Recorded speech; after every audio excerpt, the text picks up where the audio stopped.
Hello বন্ধুরা, আসসালামু আলাইকুম। সবাই কেমন আছেন? ভালো আছেন তো? আজকে লাউ দিয়ে মুরগির মাংস রান্না করা হবে। লাউ দিয়ে ভালোভাবে মুরগির মাংসটা আমার ভাইয়ের বউ কষিয়ে নিচ্ছে। ভালো করে লাউ দিয়ে মুরগির মাংসটা রান্না করা হবে। তো আজকে হঠাৎ করে ভাইয়ের বাসায় আসছি। ভাইয়ের বাসায় আসাতে ও বলতেছে, "কি রান্না করবো আপু আজকে?" তো বললাম যে, "লাউ দিয়ে মুরগিটা রান্না করো।" আমার আসলে খেতে মন চাচ্ছিল। সাথে বেগুন ফ্রাই হবে। লাউ আর মুরগির মাংস কষানো হয়ে যাচ্ছে।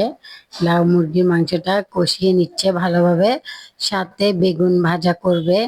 বেগুনের ফ্রাই, মরিচ, কাঁচা মরিচ দিয়ে ভালোভাবে বেগুনটা ফ্রাই করার পরে আ ওটা খেতে কিন্তু আলাদা টেস্ট। এই যে দেওয়া হয়ে গেল টমেটো, কাঁচামরিচ সবকিছু দেওয়া হয়ে গেছে। বেগুনটা ভালোভাবে ফ্রাই করে নিচ্ছে।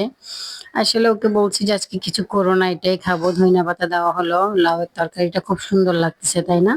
বলক চলে আসছে। এই যে উফ! খুব টেস্ট হবে তরকারিটা দেখেই মনে হচ্ছে। সাথে বেগুন ভাজা, ধইন্যাপাতা, কাঁচামরিচ, পেঁয়াজ দিয়ে এটা মাখা, মাখা করে নিলে আরো ভালো লাগে।